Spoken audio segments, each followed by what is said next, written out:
السلام علیکم اسٹوڈنٹس، امید ہے آپ سب لوگ خیریت سے ہوں گے۔ جی اسٹوڈنٹس، آپ لوگوں کو جو ڈائری سینڈ کی گئی تھی اس میں اسلامیات کے 3 چیپٹرز تھے اور ایک ترجمۃ القرآن کا۔ تو یہ اب آپ لوگوں کا لاسٹ چیپٹر ہے جس کا کام میں آپ کے ساتھ شیئر کرنے لگی ہوں۔ آپ نے یہ تمام کام 3 چیپٹرز اسلامیات کے اور ایک ترجمۃ القرآن کا، آپ نے اس کو لوز شیٹس پہ لکھنا ہے اور اس کے علاوہ ان کو یاد بھی کرنا ہے۔ تو چلیں اسٹوڈنٹس، سب سے پہلے ایم سی کیوز دیکھ لیتے ہیں۔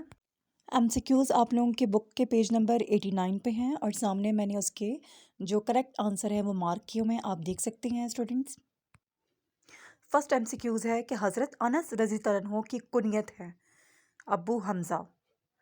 حضرت انس رضی اللہ عنہ کی والدہ ہیں حضرت ام سلیم رضی اللہ تعالی عنہا۔ تھرڈ ایم سی کیوز ہے کہ نبی کریم صلی اللہ علیہ وآلہ وسلم حضرت انس کو محبت سے کس نام سے مخاطب فرماتے تھے؟ انیس، اس کا کریکٹ آنسر ہے۔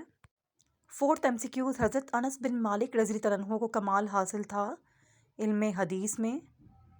لاسٹ ہے کہ حضرت انس بن مالک رضی اللہ تعالیٰ عنہ کا لقب ہے خادم رسول، یہ اس کا کریکٹ آنسر ہے۔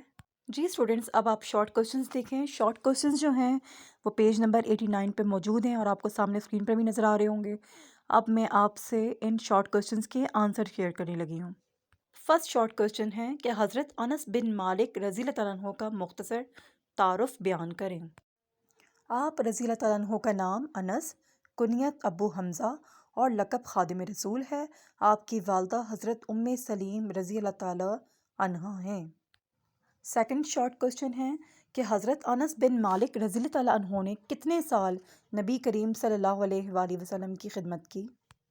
حضرت انس بن مالک رضی اللہ تعالیٰ عنہ نے 10 سال نبی کریم صلی اللہ علیہ وآلہ وسلم کی خدمت کی۔ تھرڈ کوشچن ہے کہ نبی کریم صلی اللہ علیہ وآلہ وسلم کی بارگاہ میں حاضری کے حوالے سے حضرت انس بن مالک رضی اللہ تعالیٰ عنہ کا کیا معمول تھا؟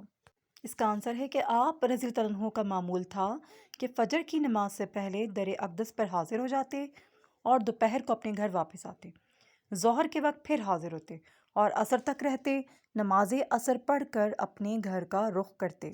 کوسچن نمبر 4 ہے کہ نبی کریم صلی اللہ علیہ وآلہ وسلم نے حضرت انس بن مالک رضی اللہ تعالیٰ عنہ کے لیے کیا دعا فرمائی؟ اے اللہ، انس کے مال میں اضافہ فرما اور اس کی اولاد زیادہ کر، اور جو تو نے اس کو عطا فرمایا ہے اس میں برکت دے۔ جی اسٹوڈنٹ، لاسٹ شارٹ کوشچن ہے آپ کا کہ حضرت انس بن مالک رضی اللہ تعالیٰ عنہ کی چند صفات بیان کریں۔ جی اس کا آنسر ہے کہ حب رسول صلی اللہ علیہ وآلہ وسلم، اتباع سنت، امر بالمعروف اور حق گوئی حضرت انس رضی اللہ عنہ کے نمایاں اوصاف تھے۔ اسٹوڈنٹس، اب چلتے ہیں تفصیلی سوال کی طرف۔ آپ کے اس چیپٹر میں ایک ہی تفصیلی سوال ہے، حضرت انس بن مالک رضی اللہ تعالیٰ عنہ کی شخصیت پر جامع نوٹ لکھیں۔ تو اس کا آنسر آپ دیکھیں اب آپ لوگ کہ آپ رضی اللہ تعالیٰ عنہ کا نام انس، کنیت ابو حمزہ اور لقب خادم رسول ہے۔ آپ کی والدہ ام سلیم رضی اللہ تعالیٰ عنہا ہیں۔ آپ کا تعلق بنو نجار سے تھا جو انصار مدینے کا ایک معزز قبیلہ ہے۔ حضرت انس بن مالک رضی اللہ عنہ ہجرت نبوی سے 10 سال پہلے مدینہ منورہ میں پیدا ہوئے۔ جب نبی کریم صلی اللہ علیہ وآلہ وسلم نے مدینہ منورہ میں اقامت اختیار فرمائی تو آپ رضی اللہ عنہ کی والدہ حضرت ام سلیم آپ کو لے کر خدمت اقدس میں حاضر ہوئی اور درخواست کی کہ انس کو اپنی خدمت میں قبول فرما لیجیے۔ آپ صلی اللہ علیہ وآلہ وسلم نے منظور فرمایا اور آپ نے خادم رسول کے لقب سے شہرت پائی۔ حضرت انس نے نبی کریم صلی اللہ علیہ وآلہ وسلم کی وفات تک اپنے فرض کو نہایت احسن انداز سے انجام دیا۔ آپ کم و بیش 10 برس تک نبی کریم صلی اللہ علیہ وآلہ وسلم کی خدمت میں حاضر رہے۔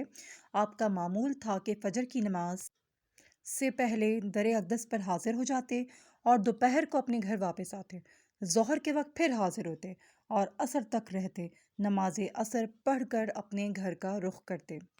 آپ رضی اللہ تعالیٰ عنہ سفر و حضر میں ہمیشہ نبی کریم صلی اللہ علیہ وآلہ وسلم کے ساتھ رہتے تھے۔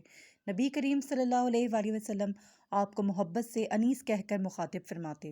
نبی کریم صلی اللہ علیہ وآلہ وسلم نے حضرت انس رضی اللہ تعالیٰ عنہ کے لیے ان الفاظ سے دعا فرمائی: اے اللہ، انس کے مال میں اضافہ فرما اور اس کی اولاد زیادہ کر، اور جو تو نے اس کو عطا فرمایا ہے اس میں برکت دے۔ حضرت انس رضی اللہ تعالیٰ عنہ کو حدیث روایت کرنے میں انتہائی اہم مقام حاصل ہے۔ علم حدیث کی طرح آپ کو علم فقہ میں بھی کمال حاصل تھا۔ حب رسول، اتباع سنت، امر بالمعروف اور حق گوئی آپ کے نمایاں اوصاف تھے۔ آپ رضی اللہ تعالیٰ عنہ نے 93 ہجری میں وفات پائی۔